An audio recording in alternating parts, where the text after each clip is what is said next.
नमस्कार। आज बात करते हैं नेपाल की, जहां एक बहुत ही दिलचस्प पॉलिटिकल बदलाव हो रहा है। मतलब ऐसा बदलाव जो शायद किसी ने सोचा भी नहीं होगा। तो आज हम खान सर के विश्लेषण के जरिए इसी बदलाव की गहराई में उतरेंगे। चलिए देखते हैं कि आखिर हो क्या रहा है।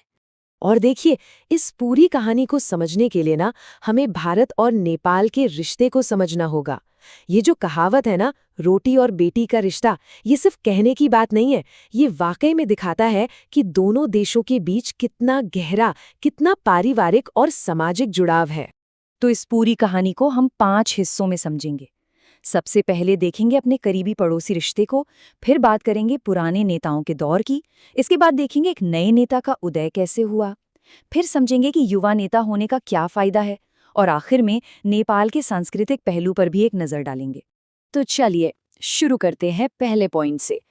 आखिर ऐसा क्या है भारत और नेपाल के रिश्ते में जो इसे इतना खास, इतना गहरा बनाता है? देखिए, ये रिश्ता सिर्फ सामान के लेन देन, मतलब ट्रेड तक ही सीमित नहीं है। ये तो परिवारों का रिश्ता है। ऐसा बंधन है जो नक्शे पे खींची लाइनों से कहीं ज्यादा मजबूत है। आप सीतामढ़ी जैसे बॉर्डर वाले इलाकों में जाकर देखिए, वहां तो रोज की जिंदगी में ये सब इतना घुला मिला है कि लगता ही नहीं कि कोई बॉर्डर भी है। अब आते हैं उस पॉलिटिकल माहौल पर जिसकी वजह से इस बदलाव की नींव पड़ी। देखते हैं कि आखिर उस वक्त पुराने जमे जमाए नेता कर क्या रहे थे।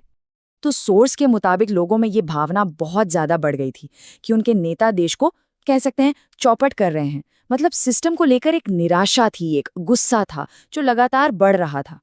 और ऊपर से नेताओं के कुछ ऐसे बयान आ रहे थे जो आग में घी का काम कर रहे थे। जैसे पूर्व प्रधानमंत्री केपी शर्मा ओली ने ये तक कह दिया कि भगवान राम भी नेपाल के थे। अब आप सोचिए, जब ऐसे बयान आएंगे तो लोगों का गुस्सा तो भड़केगा ही। उन्हें लगा कि भाई असली मुद्दों पर तो बात हो नहीं रही, बस ध्यान भटकाया जा रहा है। और बस इसी गुस्से, इसी असंतोष के माहौल में एक नए तरह के लीडर के लिए जगह बन गई। और यहीं पर एंट्री होती है बालेन शाह की। बालेन शाह आए और आते ही उन्होंने सीधा सिस्टम पर अटैक किया। उनका पहला मैसेज एकदम क्लियर और लाउड था। सारा वीआईपी कल्चर खत्म। मतलब अब कोई स्पेशल ट्रीटमेंट नहीं, सब बराबर। और ये सिर्फ बातें नहीं थी, ये एक्शन था, वो भी तुरंत। प्राइवेट कोचिंग बंद कर दी, अफसरों के वीआईपी प्रिविलेज खत्म कर दिए, यहाँ तक कि क्लास 5 तक के बच्चों के लिए एग्जाम ही खत्म कर दिए। उनका स्टाइल ही अलग था, फटाफट फैसले लेना बिना किसी देरी के। तो सवाल ये उठता है कि बालेन शाह जैसे नए नेता इतने अलग तरीके से काम कैसे कर पाते हैं। सोर्स इसके पीछे एक बड़ी मजेदार थ्योरी बताता है। सवाल वही है कि आखिर ये नए युवा नेता इतनी डिसिसिव और इतने कम करप्ट क्यों होते हैं? क्या वजह है इसकी? देखिए, यहाँ पर एक बहुत ही मजेदार लॉजिक दिया गया है।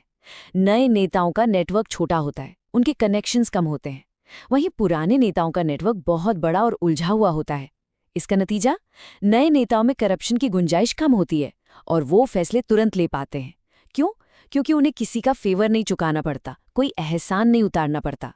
तो थ्योरी ये कहती है कि जैसे जैसे नेता पुराने होते जाते हैं, उनके कनेक्शंस बढ़ते जाते हैं। और ये कनेक्शंस, ये दोस्तियां, ये एहसान, ये एक मकड़े के जाले की तरह बन जाते हैं। नेता उसमें ऐसा फंस जाता है कि उसके लिए तेजी से और बिना किसी के दबाव के फैसला लेना लगभग नामुमकिन हो जाता है। अच्छा, इस पूरी पॉलिटिकल कहानी को और बेहतर ढंग से समझने के लिए सोर्स हमें नेपाल की ज्योग्राफी और उसकी माइथोलॉजी, मतलब पौराणिक कथाओं की तरफ भी ले जाता है। चलिए वो भी देखता है। तो सोर्स में कुछ खास जगहों का जिक्र है। एक तरफ है काठमांडू और पोखरा, जो टूरिस्ट हब हैं, बहुत खूबसूरत हैं।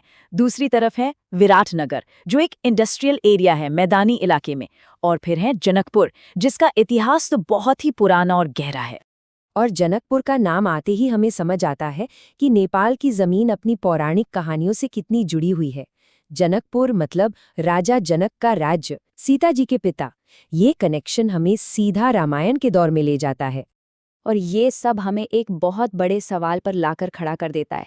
क्या ये जो तेजी से फैसले लेने वाला कट्टर लीडरशिप का स्टाइल है, ये एक नई पीढ़ी का परमानेंट तरीका है, या ये बस एक शुरुआती जोश है जो, आप जानते हैं, समय के साथ धीरे धीरे ठंडा पड़ जाएगा? ये वाकई एक सोचने वाली बात है।